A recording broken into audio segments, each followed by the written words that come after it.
Hey folks, in today's episode, we're going to review Rolling Realms by Stonemaier Games, designed by Jamie Stegmaier. Stick around. You're listening to the Beans and Dice podcast, a podcast about how we game. Hi folks, it's the Beans and Dice podcast. I'm Carlos. I'm Rob. I'm Wayne. And we're going to talk to you today about Rolling Realms, a roll and write game designed by Jamie Stegmaier.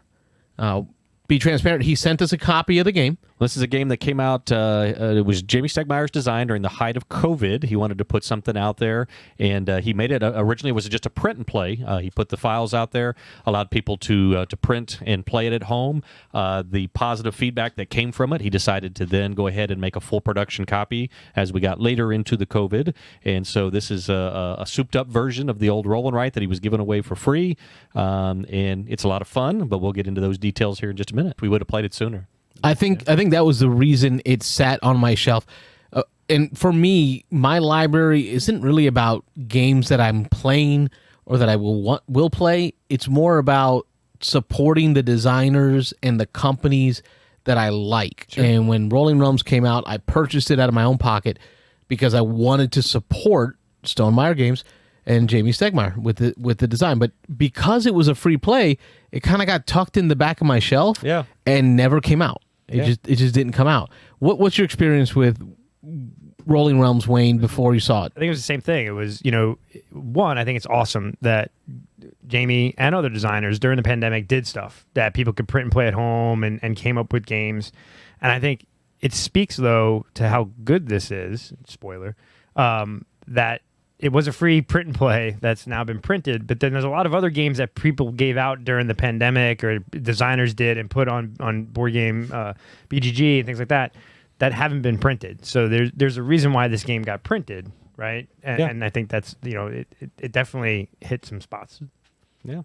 I agree. And, to some extent, with the recent success of Stonemaier Games, I'm sure Jamie's had a little more capital that he's been willing to throw around, and I know he talked pretty openly at one point that he really was on the fence whether to do this, to make a souped-up version, or just leave what was already good enough alone. But again, I think it brought it to a lot of new people's eyes, having a retail version coming out with it, having it on the shelves, and then it started, like I say, the buzz on this one has grown. It's been a slow burn, I guess we call it a lot of times, but it's one that I'm hearing more and more about as time's going on. So, yeah. I think for me, the game itself has really, because we are a roll and write group, like our game group is our roll and write fans. We like our roll and writes, yeah. And this game has really shown itself, because a lot of people ask me things like, well, if you don't know the Stegmaier catalog of games, because all the realms in this game are based on Stegmaier games. Prior old Stonemaier games, now. Or Stonemaier games. Stonemaier games, yeah. If you don't know the catalog, is it worth buying? And my immediate answer in our chat room, our Discord that we have for the Beans and Dice group, was yes. Right. The intricacies of each of the realms on their own are cool. Right. So on their own, if you know the theme of the game, if you played the game before, you can feel like, oh, I understand what Wingspan, why it works the way it works in Rolling Realms. But if you don't, you focus on that combination of those three realms and how to get them to interact together. So I think for me, I've played some of Jamie's games. I'm a huge Viticulture and Wingspan fan, but I haven't played some of the other games. I have a passing knowledge of Wingspan and Red Rising and all those other ones. But playing this, I kind of get it. It makes sense to me because I know those games. But you don't have to know any of those games.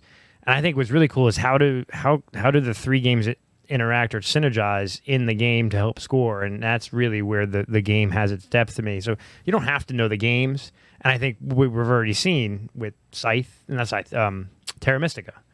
This has legs where you may see other games from other designers and more games coming out where this is expandable like you wouldn't believe. So it's outside of Stonemeier's realm, but yeah, for me, it's 100% really, or 95% about the variability, the different plays that you're going to get with this. We haven't played it a ton yet. We've played it just a couple of times, but I'm already seeing all the different possibilities of having these 11, just in the base game, the 11 different realms that you have. You play with 9 of them over 3 rounds, 3 cards at a time.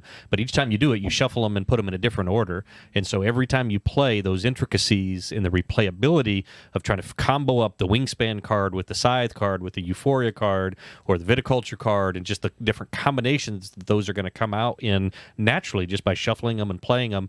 I can't say 2 plays are never going to be alike, but 2 plays are really never going to be alike. I mean, you'd have to play them 100,000 times probably before you really started noticing, oh, I've done this combination before. So that's really where it's at. And then, like you mentioned, he continues. He's sold expansions for this, or I call them mini expansions or whatever they are, just little blister packs that you buy, just that have I don't know if they come in 1s or 2s or 3s or whatever. But probably 6 for each either thing. But I love that too, because you look at this game, it comes with 9 realms, and then you can buy an expansion pack that's basically just like a Pokemon pack, right? Yeah. And it's just, here's the card you need for this, this other realm. Yep. And that's great because it keeps the cost down, and you could literally come up with a realm for any game that any designer or company is willing to let you put out for. So this could easily have, over the next few years. It'll be interesting to see where he goes with it. Yeah, how much they expanded, how many other designers he works with, and other properties he gets into. So, yeah. I know, Rob, I played it maybe a little bit more than you have. Sure, yeah. Because it's here in the library in Studio B right here in my house. Yep.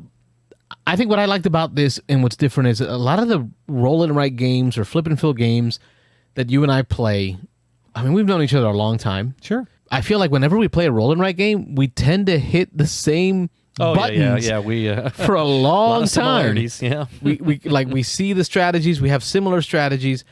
I felt that in Rolling Realms, we really had a lot of departure from the norm. Right? We both went our own separate ways because there wasn't exactly a perfectly right answer. But you were making a lot of suboptimal choices, so I can see that. But anyway, no. Yeah, you're right. I mean, again, there isn't obvious. So I know we played with Nick Oben, and he tends to point out this is the optimal choice. This is what you're supposed to do.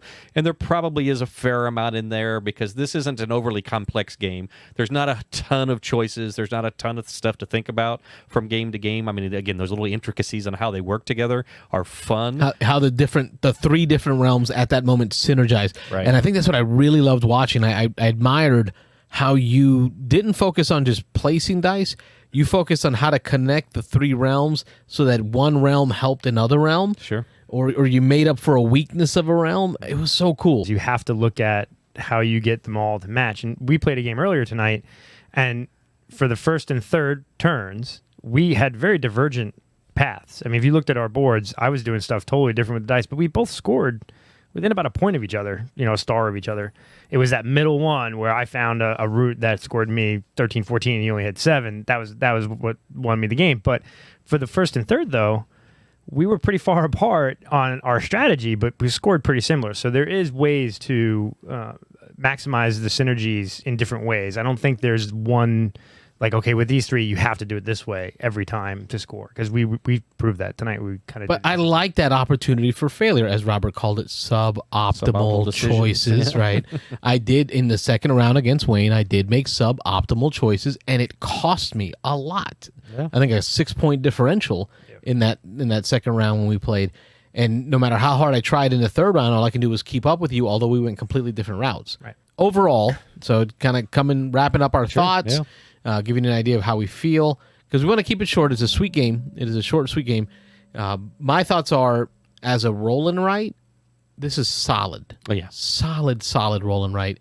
I think if you're a roll and write fan, it should be in your collection. So I would say if you're a roll and write fan, it's going to be a 7 or 8 on the roll and write level of rating. Sure, I agree with that. If you are a Stonemaier fan, it is a 9-10 right off the bat. If you are a Stonemaier catalog fan, I give it a 9 or 10. If you like a 9. If you like roll and writes and are a Stonemaier fan, it's an 11. 11, yeah. This one goes to 11. If you like roll and writes and you like Stegmaier's catalog, this game is for you. Yep. I'm going to say a lot of game in this box. That's my biggest compliment to it. It's not a big game. It's just a deck of cards, a couple of dice, and some dry erase boards. And you're getting a lot for a small box for not a lot of money. A lot of game, a lot of fun, a lot of variability, replayability. It's all in there. Those are the things that sell it for me. There are some more complicated roll and writes that I think I like a little better, but I would agree 7, 8 for a non-Stonemaier fan. I'd say 8 or 9 for a Stonemaier fan. It's going to be right up there, close to a 10 if you're a real Stonemaier fanboy. But for the price, it's a great bargain. Yeah, I'm the same. It's a 7, 8 if you're a fan of rolling rights and it's got some depth to it. I'm 8, 9 if you're a Stonemaier fan. I'd point out, playing around after the game, I grabbed all the cards and I stuffed all the cards in a beer koozie. Okay. And then if you had smaller D6 dice, you put them aside and just do a rubber band. So literally you could put the entire game in this size in your pocket. Yeah. And for the amount of game you get in that, going to a bar, that's a lot of game, for that portability. And so that's where it gets that 8 and then 9 if you're a Stonemaier fan. And it doesn't take up a lot of table space. Effectively, it's 3 cards face up plus your 2 player cards, one with your dice that you mark down, and then one with your resource tracking. And then you just need a small place to roll some dice, and boom, you got a travel game. The cards themselves are so coated with UV glossy coat, that they're practically sleeved. They are. Yeah. I would not be afraid of moisture from maybe holding a pint at the bar, getting on your fingers, getting on the cards, because they are so thickly coated with that glossy coat. Sure, they should survive just fine. Yep. Yeah. Agreed. So overall, Beans and Dice impression on the game is solid roll and write game. Stegmaier fan or Stonemaier fan. It's a must. It's a must buy. You got to add it to your collection. Definitely thumbs up. Yep. So more info and more reviews about games every Thursday night right here on the Beans and Dice podcast. We do our Thursday night live call-in show every Thursday night where we talk about games that we've been playing and take your phone calls about games that you've been playing. Thursday nights, 9 p.m. Eastern on the Beans and Dice podcast. I'm Carlos. I'm Rob. I'm Wayne. And we're a podcast about how we game. Thanks for watching. Good night, y'all. Thanks for watching the Beans and Dice podcast. Don't forget to like and subscribe.